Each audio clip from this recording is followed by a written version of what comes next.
नमस्कार, तुमचं सर्वांचं स्वागत आहे सुगरणीन अनिताज किचनमध्ये।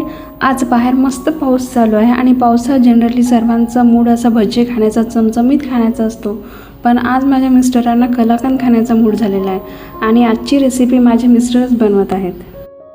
कलाकंद बनवण्यासाठी आपल्याला 1 लिटर फुल क्रीम दूध लागेल। हे दूध आपल्याला छान उकळी येऊ द्यायचं आहे। हे दूध आपल्याला 10 ते 15 मिनिटं छान उकळी येऊ द्यायचं आहे। दुधाला छान उकळी आलेली आहे। आता आपल्याला गॅस मंद आचेवर करून यामध्ये 2 चम्मच व्हिनेगर घालायचं आहे। हे व्हिनेगर या दुधामध्ये आपण छान मिक्स करून घेऊयात। आता हळूहळू आपलं दूध फाटायला लागेल। जर तुमच्याकडे व्हिनेगर नसेल तर तुम्ही यामध्ये लिंबाचा रस पण घालू शकता।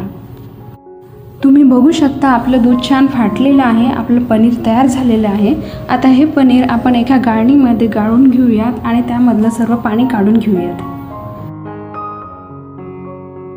आता हे पनीर आपल्याला पाण्याने स्वच्छ धुवून घ्यायचं आहे, जेणेकरून ह्यामध्ये थोडासा आंबटपणा असेल तर तो निघून जाईल। आता एका कढईमध्ये आपल्याला 1 वाटी दूध घ्यायचं आहे आणि त्यामध्ये 100 ग्रॅम साखर घालायची आहे।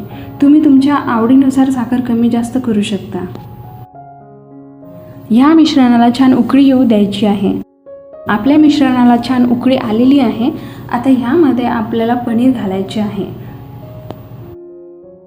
हे पनीर या मिश्रणामध्ये आपण छान मिक्स करून घेऊयात।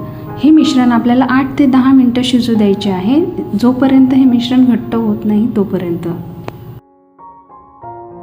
तुम्ही बघू शकता आपले मिश्रण छान घट्ट झालेले आहे आणि तयार आहे आपला मस्त गरमागरम असा कलाकंद। मस्त अशा थंड वातावरणात गरमागरम आणि टेस्टी अशा कलाकंदचा आस्वाद घेताना माझे मिस्टर। जर हा व्हिडिओ तुम्हाला आवडला असेल तर प्लीज लाईक करा, सबस्क्राईब करा आणि शेअर करायला विसरू नका।